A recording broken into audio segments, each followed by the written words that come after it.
రాష్ట్రంలో ఎండలు మండిపోతున్నాయి. కరువు జిల్లా అయిన ఉమ్మడి అనంతపురంలోని అటవీ ప్రాంతాల్లో మంటలు రాజుకుంటున్నాయి. తద్వారా లక్షల ఎకరాల అడవులు కాలిబూడిదవుతున్నాయి. ఈ నష్టం ఎవరికి? వీటిని అరికట్టాల్సిన బాధ్యత ప్రజలకు కూడా ఉందంటున్నారు ఉమ్మడి జిల్లాల అటవీ అధికారి చక్రపాణితో మా ప్రతినిధి ఫేస్ టు ఫేస్.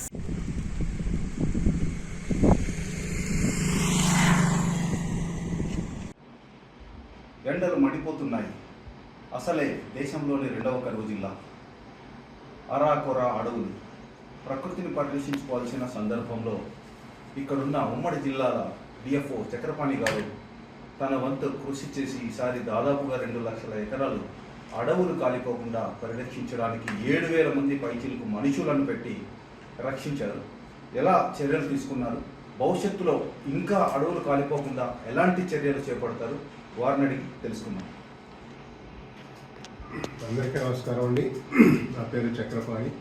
సత్యసాయి జిల్లా డిఎఫ్ఓగా గత సంవత్సరాన్నర నుంచి పనిచేస్తున్నాను. అలాగే గత 7 నెలల నుంచి అనంతపూర్ జిల్లా కూడా ఇన్ఛార్జిగా వ్యవహరిస్తున్నాను.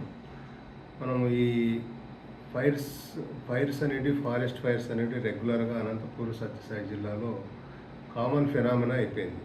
గత 2 సంవత్సరాల నుంచి మనం విస్తృతంగా ప్రజల్లో అవగాహన కల్పించడానికి చాలా ప్రయత్నాలు చేస్తున్నాం. ఉమ్మడి అనంతపూర్ జిల్లాలో అంటే సత్యసాయి అనంతపూర్ 2 జిల్లాల్లో కలిపి దాదాపు 5 లక్షల ఎకరాలలో అంటే దాదాపు 2 లక్షల హెక్టార్లలో అటవీ ప్రాంతం విస్తరించి ఉంది.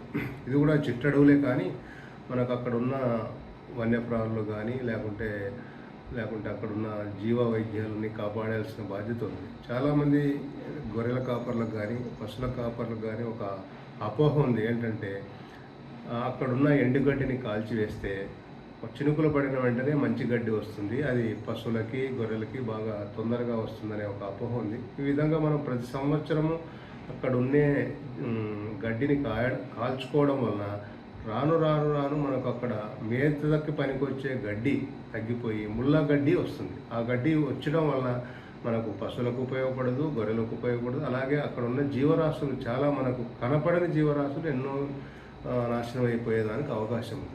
ఈ సంవత్సరము అలాగే గత సంవత్సరం నుంచి మనం ఏవైతే అడవికి ఆనుకున్న రైతుల పొలాలు ఉన్నాయో వాళ్ళు అగ్రికల్చర్ సీజన్ అయిపోయినాక అక్కడ వచ్చే ఎండుగడ్డలు కానీ లేకుంటే వేస్ట్ అగ్రికల్చర్ రెసిడ్యూస్ అన్నీ కాలుస్తున్నారు. ఈ కాల్చి వాళ్ళు దగ్గరుండి కాల్చుకుంటే బాగుంటుంది, కానీ మంట పెట్టి ఇంటికి వెళ్ళిపోతున్నారు. అది స్లోగా అడవికి పాకి అది వైల్డ్ ఫైర్గా తయారవుతుంది. సో ఇది విధంగా రైతులలో కూడా అవగాహన కల్పించడానికి మనం ప్రయత్నం చేస్తున్నాం. అంటే ఎవరైతే అడవికి దగ్గరలో ఉన్నారో, పొలాలు ఆనుకొని ఉన్నాయో ఆ పొలాలకు సంబంధించిన రైతులను ఐడెంటిఫై చేసి వాళ్ళని కూడా కొన్ని చోట్ల మన స్టాఫే దగ్గరుండి వాళ్ళతో అగ్రికల్చర్ రెసిడ్యూస్ కాల్పించిన సందర్భాలు ఉన్నాయి. బట్ అయినా కూడా ఇంత అలాగే మనం ఫైర్ పోస్టర్స్ కానీ ఫైర్ పాంప్లెట్స్ కానీ రిలీజ్ చేయడం అయింది. District forestry protection committee meeting collectors 2 జిల్లాల్లో కలెక్టర్స్ ఆధ్వర్యంలో మీటింగ్ చేయడం జరిగింది. దానికి సంబంధించిన అవేర్నెస్ కోసం పోస్టర్స్ పాంప్లెట్స్ విస్తృతంగా ప్రజలకి పంచడం జరిగింది అవేర్నెస్. బట్ ఈవెన్ దెన్ అన్నా కూడా మనకు అనుకున్న రిజల్ట్స్ రావటం లేదు. ఎందుకంటే ముఖ్యంగా ప్రజల్లో అవగాహన రావాలి. ఎందుకంటే ఫారెస్ట్ డిపార్ట్మెంట్ ఏరియా ఎక్కువ, స్టాఫ్ తక్కువ. ప్రజల్లో అవగాహన వస్తే తప్ప ఈ ఫారెస్ట్ ఫైర్స్ అనేది కంట్రోల్ చేయడం చాలా కష్టమవుతుంది.